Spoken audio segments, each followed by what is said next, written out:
Bem-vindos ao Duas Solas da Lapa, religião e cultura servidos semanalmente. Sola Joel, voltamos a estar somente os dois, está bonzinho? É verdade, é verdade, é verdade. Estou ótimo. E o senhor? Como está? Está tudo a andar, está tudo a andar. E então, como é que tem sido a tua semana? Tem Sinto que a sido semana começou animada. ontem. Exato, exato. Tem sido animada e vai continuar até as últimas 2 semanas. Tem sido uma animação e depois Já pronto, tens o depois começa a negócio obra. checado? Olha, hoje com as confirmações que tive hoje, só em junho tem 12 concertos marcados e há um que ainda está mais reserva, portanto pode ser 13. Sendo que há dois concertos que estão no mesmo dia, praticamente na mesma zona, um à hora de almoço e outro depois à noite. Pelo menos Portanto, pensei que fosse uma hora de almoço no Algarve e outra à noite lá para cima para o já Minho. fizemos, já uma Já? vez fizemos uma festa de uma empresa às 9 da noite em Cascais e tocámos não te quero mentir, acho que à 1 da manhã no Porto. Yeah. Ah, lá vai. Sim, E fomos foi duas sempre a andar. equipas, foi É. sempre a andar. Foi sair, entrar na carrinha, direto para o Porto. Eu adoro, eu não te vou mentir, eu adoro. É Tudo super bem. cansativo, mas Será adoro, o teu adoro. estilo, será o teu estilo. Ah, E tu, meu amigo, como é que está a correr essa semana? bem. Portanto, domingo é igreja, segunda é feriado, portanto, é o meu dia de folga. Ah, é o teu dia de folga. Portanto, Maravilha, avancei no maravilha. livro que estou a ler para entregar e estou a ler. E agora, estou a ler uma coisa, mas deixa-me começar com uma pequena introdução. Qual é a tua ligação com o Star Wars? Opa, não é grande. Vi os filmes, aprecio um ao outro, mas não há em mim qualquer tipo de grande amor, até porque, tal como me aconteceu com o Marvel, eu já tentei acabar agora a segunda ou terceira temporada, já não sei, do Mandalorian, não terminei. Havia mais duas ou três de outras coisas que a Disney tem no universo, nem sequer vi. Pá, portanto, o meu amor por Star Wars é muito reduzido, sinceramente. Não é algo que eu vibro muito. Portanto, o Star Wars foi comprado pela Disney, acho que em 2013. E o último filme tinha sido de 85, isto antes da trilogia que depois o George Lucas Não. fez. Não, calma. Ah, Depois ok. da- do episódio um, 2 e 3 que o George Lucas fez, a partir aí de 98, 97. Yeah, yeah, Por aí. yeah. Mas praticamente desde o primeiro filme que que existem livros de ficção, entre banda desenhada e não banda desenhada, e eu não sei porque fui parar a uma trilogia, o primeiro é de 91, portanto, antes de episódio um 2 e 3, escrito por um senhor chamado Timothy Zahn, que a trilogia chama-se. Nem sei como é que isto chama, mas que a personagem que dá nome à trilogia é um almirante chamado Tron. Pá, e há uma coisa que me irrita, porque isto está bem escrito do ponto de vista de, ok, isto segue o estilo, segue o ambiente da trilogia original, portanto, episódios 4, 5 e 6, e depois parece que tanto os primeiros três como depois o 7 ao 9 esqueceram tudo. Portanto, eu estou-me a divertir à brava, até porque eu sou fã da primeira trilogia, da original. Não vi a outra do George Lucas todo. Fui ver o primeiro ao cinema e vi metade do segundo e irritei-me com aquilo. Vi o Muito episódio. mauzinho. Vi o episódio Muito mauzinho. 7 e achei que era um exercício. Não faltar assim o termo, mas era um exercício seguro, porque ia buscar tudo aquilo que as pessoas tinham gostado dos filmes, era uma amálgama dos primeiros três e tinha feito e tinha-me soado, ok, está bem. Isto para voltar ao final de tantos anos até mais ou menos giro. Gostei do segundo porque tentava fugir e depois quando percebi que o terceiro tentava ignorar o segundo e voltar, ou seja, que o oitavo, que o nono tentava ignorar o oitavo e tentava voltar ao sétimo, já não vi. Mas isto está. Nem sequer visto? Não, não. Mas estou a achar piada a isto. E repara, o meu amor por Star Wars não é tanto pelo conteúdo em si, é mais pelo estilo. Porque vai buscar os pulps, vai buscar a ficção científica daquela mais barata dos anos 50 e 60. Ao contrário de ti, eu fiquei na primeira temporada do Mandalorian, que achei que era muito estilo e pouco conteúdo. Não, não contem comigo. Acho que fiquei a metade do Boba Fett. Gostei Ai, que muito seca do também. Andor. Gostei muito do Andor. Nem E tentei, gostei muito do Obi-Wan, que vai buscar nem tentei. as personagens do episódio um, 2 e 3, com quem eu não tenho grande afinidade, mas é uma série gira. Mas pronto, tenho andado a ler isto e ontem vi finalmente o terceiro filme do Homem-Aranha. Uh, Eu não vi. Está em pá, algum lado? Ou... aí eu vi nos telecines. Eu vi Ah, nos ok. telecines. Um, os dois primeiros, não desgostando, soam sempre a séries de humor para adolescentes da Disney. Porquê? Pronto. Este é um bocadinho mais escuro, mas também tem mais coração, mas continua a ser demasiado série de humor adolescente Disney do que aquilo que eu esperaria. Mas vale a pena pelos momentos em que eles se juntam, percebes que eles, os Peter Parkers, dos diferentes universos, Ai, também é multiverso. é, Ai, já não vai, há paciência. vai Poxa. buscar, não, vai buscar os dois atores que tinham feito as duas sagas do Homem-Aranha antes desta. Os O, To- dois. o O Tobey Toby Maguire também? Ah, não E o sei. Andrew Garfield. E Ah, de alguma forma salva um bocadinho o Peter Parker do Andrew Garfield. Pá, vale a pena por causa disso, tem muito humor. Tem muito humor e tem muito humor para adolescente e claramente eu já não sou, acho eu, já não sou público-alvo. Mas pronto. Mas é isto. pois. Também não. Eu que o Homem-Aranha sempre foi o personagem de banda desenhada pelo qual eu nutri todo o meu amor. Os filmes para mim sempre foi uma dureza. Não houve um que eu gostasse. Estes últimos, é verdade, estão um bocadinho menos para mim. Eu detestei os do Tobey Maguire. Para já, pá, a Mary Jane, aquela Mary Jane, pá, não tem nada a ver com. Não tem nada a ver. E ele não tem, pá, aquilo para mim estava tudo errado. Portanto, nunca consegui entrosar com essas personagens. O segundo também era. Não tinha nada ali. E este tem alguma coisa, mas é isso, é muito adolescente. Eu gostava. E eu percebo, eles estão sempre. Os filmes, todos eles fixam numa parte em que o Homem-Aranha é Homem-Aranha há pouco tempo. A fase de liceu e a fase. Nunca fixam.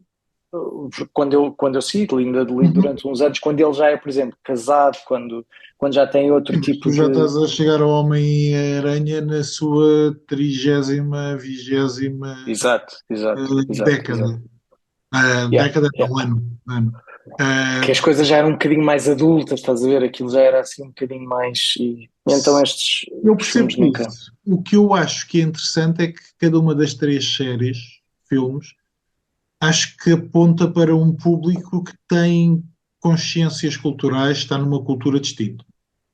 E tu acabas por perceber isso, tal como tu acabas por perceber, porque repara, o Homem-Aranha é feito para um público adolescente. E eu conheço minimamente bem os primeiros 10, 15 anos do Homem-Aranha, portanto Uhum. tenho ali e acompanho a década de 60 e a década de 70.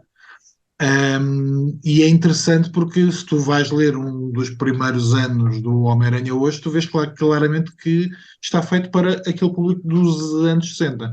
Tu Uhum. estavas a falar provavelmente do final dos anos 80 e início dos anos 90 e É, das percebes que 90, o sim. público já é o outro e há alterações que também vivem dessa mudança cultural, dessa tecnológica E epá, eu acho que os filmes representam bem isso, até em termos de cinema, ou seja, até em termos de evolução de cinema. O último é quase um jogo de computador. Tu começas a ver os efeitos especiais e começas a perceber que quando comparas o primeiro do Sam Raimi com o primeiro, com o último, com este, epá, não há comparação possível. Hum. Portanto, o valor que é gasto e o product value dos efeitos especiais não tem nada a ver. Portanto, é interessante também por causa disso. Mas tu trazias aí qualquer coisa sobre a cultura. A gente está a falar de outro tipo de cultura, mas Sim. Foi interessante. Eu agora há umas semanas, para mal dos meus pecados, tenho um bocadinho, andado um bocadinho mais de volta do Twitter, coisa que nunca me deu para tal. Uh, Mas é só para comeres ou é para dar comida também a alguém? Como é que é? Não, não, só para comer, não posto nada, não comento nada. Aquilo eu já percebo, começo a perceber aquilo que as pessoas realmente diziam, porque o Twitter, todas as redes, pelo menos para mim, é aquela que mais fácil te irrita. Aquilo, às vezes, tu lês coisas e a vontade de ir Bater. responderes é grande, é grande, eu já percebi, eu já começo a perceber essa dinâmica, mas tem cá para mim que não vou continuar só a ser consumidor. Até porque acho que isto aconteceu, ter voltado mais ao Twitter até foi por causa da NBA. Às vezes as reações aos jogos, etc., e uma outra coisa, aquilo. É, Mas dá para ver pá, jogadas quase em tempo real ou não? nem é tanto por isso, é mesmo às vezes os comentários tipo pós-jogo e etc. que a malta faz e depois alguém mete as stat lines e tu comparas ali coisas. Não sei, Não. entra por aquilo, mas depois, como tudo o que é rede social, tudo um ponto vais para o outro e acabo por consumir também muito conteúdo de outras coisas. E uma dessas coisas, eu sigo o Dr. James White, do qual eu sou um grande fã nos últimos anos.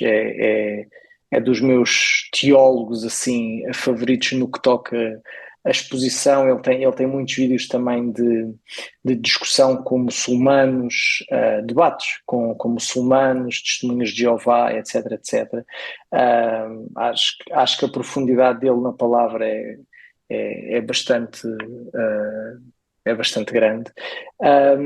E agora, há pouco tempo, eu sigo no Twitter e ele agora, há cerca há umas semanas atrás, pelos vistos, ele tem indicado há algum tempo, portanto, deve ser alguma coisa que nas comunidades cristãs nos Estados Unidos deve estar a acontecer, porque Não, ele eu tem. estive a ler comentários e provavelmente tinha sido um comentário de alguém que tinha gerado Pronto, exatamente. controverso. Uh, que tem a ver com realmente o nacionalismo e o que eles chamam de o nacionalismo cristão. E muita gente defende que para tu seres um verdadeiro cristão tens de ser uma pessoa que realmente defende o teu país e queres que os valores cristãos sejam impostos no teu país e tem que haver uma grande conservação dos valores cristãos no teu país. Portanto, há sempre aquela lógica de nação. Americano. Exatamente, pronto. E ele fez Talvez um inglesa comentário também, mas americana. e ele escreve um post até com mais do que os 140 caracteres, que eu Ah, a sério? bastante mais do que os 140 caracteres Eu comecei a pensar, o Twitter no meu tempo não era assim. exato, que eu partilhei contigo, e em que ele realmente dá, basicamente, ele defende que o que nós devemos procurar, acima de tudo, realmente não é ter uma nação cristã. E depois até apresenta exemplos como o caso da Holanda, que um dos seus pais fundadores, um dos seus primeiros presidentes, até era um cristão reformado e que pouco mais de meio século depois, um país que foi fundado sobre grandes princípios da reforma, etc, caiu no que é uma cultura supostamente cristã, né? Os valores culturais cristãos supostamente estão lá, mas que realmente já vale tudo. Ou seja, há um declínio em termos morais da Holanda bastante grande. E o que ele diz que eu achei bastante interessante é isso, se nós, enquanto cristãos, não nos preocuparmos com o que é a centralidade do Evangelho na questão da regeneração da pessoa, de levar das pessoas realmente serem salvas por Cristo, se o valor não estiver aí, só a procura por valores cristãos para sustentar a sociedade em pouco tempo, e ele diz que isso, por causa da velocidade que agora a informação também se move, muito mais, o declínio vai ser rápido. Isso não são coisas que se mantenham só por si. Procurar só a manutenção dos valores cristãos numa sociedade, só por si, não vai valer nada e a coisa vai acabar por declinar. Achei muito interessante porque no sábado, ou seja, no sábado já há algumas semanas para quem nos estiver a ouvir, mas o Iago que esteve a fazer uma tour por Portugal, algumas palestras e também a fazer pregação da palavra, esteve na Igreja da Lapa, E no num nosso evento podcast da Flor também. Cavara e no nosso podcast, exatamente para quem o ouviu, e uma das perguntas que lhe fizeram lá na Igreja da Lapa, Ah, na nossa igreja, tinha a ver um bocado também com esta questão. E ele também apresentou uma coisa que eu achei muito interessante, é que nós, enquanto cristãos, não nos podemos esquecer que a nossa nação não é portuguesa, a nossa nação, no caso dele, não é brasileira. Nós, a Bíblia apresenta-nos como peregrinos e o nosso reino, o nosso, entre aspas, presidente, o nosso rei, é outro. A nação a qual nós pertencemos é outra. E pronto, o que é que tu achas acerca disso? Qual deve ser a procura que nós devemos fazer de querer ter uma nação com valores e princípios cristãos? deixa-me voltar um bocadinho ao texto, que ele até fala especificamente sobre cristianismo cultural e cristianismo nominal. E pronto, e fala daquilo que tu disseste, independentemente da Holanda ter tido o tal primeiro-ministro, que era o Kuyper, cristão e professor e ativo, um, no governo, isso não impediu nada. Pá, o que é que eu acho? Eu acho que estamos a chover no molhado. Ou seja, eu acho que é mais fácil para nós vivermos numa sociedade que ainda tenha alguns laivos de cristianismo. Uhum. Sinceramente, acho que é mais fácil para nós vivermos em Portugal no século XXI do que vivermos no Irão no século XXI. Sem Ou dúvida. do que Diria Agora, até do que no século XXII. O Irão no século XXII, acho que... pronto, o que eu não sei é se será melhor para nós enquanto cristãos. Uhum. Ou seja, é mais fácil termos uma vida mais facilitada, é mais fácil vivermos como que queremos e usufruindo de todas as benesses que a cultura, a tecnologia, o dinheiro nos podem dar. Não sei se a nossa fé sai mais fortalecida do que países que se encontram sob ditaduras ou sob autoritarismos, ou em que a fé cristã é perseguida. Isto para ser um contrassenso. Uhum. Estamos a dizer isto, mas a grande verdade é que tu, quando abres o Novo Testamento, perdão, vês que a Igreja está numa cultura que não é uma cultura cristã ou que tenha alguns pontos de cristianismo cultural sequer. Uhum. Um, Portanto, quando nós lemos e achamos, epá, isto era tão bonito, é tão romântico, algumas pessoas têm essa visão, esquecem-se que aqueles irmãos estavam a viver a sua fé de uma maneira, aliás, o Iaco também falou disso, mas estavam realmente a ser sal e luz. E eu acho que nós, às vezes, estamos mais interessados ou estamos mais suavizados por termos, por vermos a graça de Deus ainda a manter-se durante mais algum tempo, no facto de haver ainda alguns resquícios culturais do cristianismo, no nosso caso, do catolicismo, portanto, há um conservadorismo cada vez, eu acho, cada vez menor, que vai equilibrando alguma coisa, mas eu acho que o ponto é nós não temos que depender de uma maior ou de uma menor cristianização ou peso do cristianismo, temos que ser realmente sal e luz. Uhum. Uh, Uhum. Não, Eu, não eu- eu- lembro qual era a pergunta que tu me tinhas feito, mas pronto. não, era um bocado isso. Quanto é que nós devemos procurar ou não ter um país cristão? Eu acho que, eu acho que é um bocadinho do que tu disseste, no sentido que eu quero ter um país cristão. O que é ter um país cristão?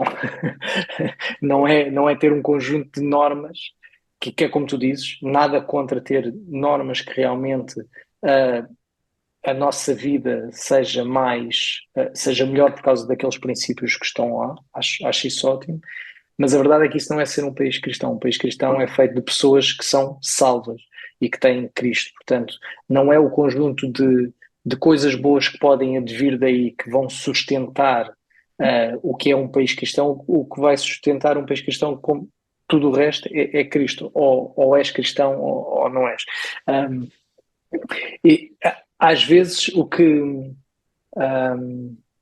para mim é complicado é, ao mesmo tempo que tenho esta noção de, sim, eu não estou a procurar de ter uma nação cristã, é não ficar demasiado ansioso pelo facto de sentir que a minha nação o está a deixar de ser culturalmente.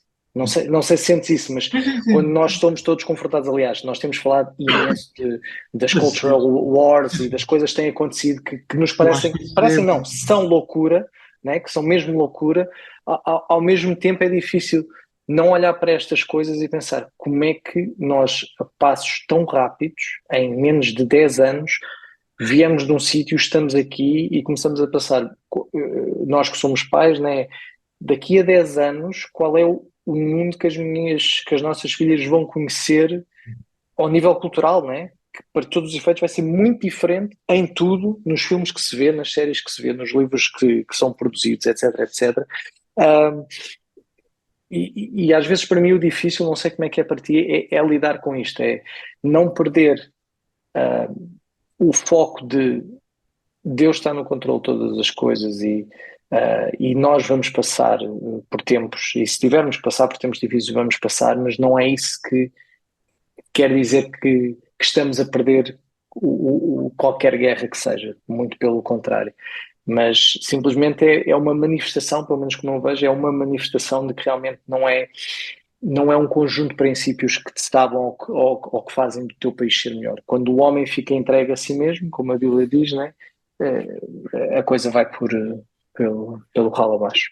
repara, eu acho que é normal nós ficarmos preocupados com isso. Agora, começares, por exemplo, em meio do século XIX e começares a olhar para a realidade dos países ou para a realidade que as pessoas viviam em cada país, e se andares de 10 em 10 anos, tu vais ver que a coisa, eu não vou utilizar o termo evolui, mas a coisa muda muito rapidamente. Uhum. Pensares que há 100 anos a Primeira Guerra Mundial tinha acabado há pouco tempo. Tu pensas, ok, era o século em que tudo ia ficar bom, em que o homem ia ser realmente largar Deus e mostrar que era a pessoa, o ser mais sensato, poderoso, capaz, humanista, e foi aquilo que se viu. Eu acho que nós podemos ter muito medo quando olhamos para o nosso umbigo. Bem, eu acho que falámos disto, o Afiel este ano falou um pouco acerca disso, mas se tu abris o livro de Apocalipse e se tentares ler o livro de Apocalipse à luz de tudo aquilo que aconteceu, tem acontecido e vai acontecer, e tentares perceber que Deus está no controle e que nenhum do seu povo foge da sua mão, Uhum. desafios há em todas as épocas. Eu estive a ler um bocadinho da biografia do Lutero e a luta interior do Lutero pela fé é uma luta que se calhar nenhum de nós hoje passa, ou mais dificilmente passará, porque estamos tão toldados pela Yeah. cultura, pela ciência, por um Deus que já não é assim tão santo. Portanto, eu acho que nós temos de estar preparados para as aflições, e essa é uma promessa. E há de ser, eu diria mais, não é só momento a momento, mas é tanto temporal como espacial. porque eu acho que as tentações, as dificuldades, as provações de um crente na China, na Coreia do Norte, em Portugal, no Brasil, nos Estados Unidos, elas não são iguais.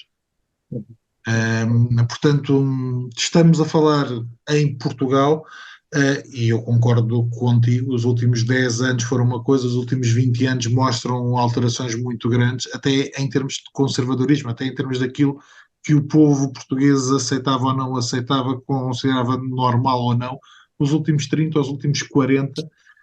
Portanto, nós não temos modo de saber se o caminho vai ser mais para a esquerda ou mais para a direita, se vai ser mais fechado ou mais aberto. Tu olhas para algumas zonas e parece que em determinado país o caminho era de uma grande liberdade e ao final de 5, 6, 7 anos a coisa fecha.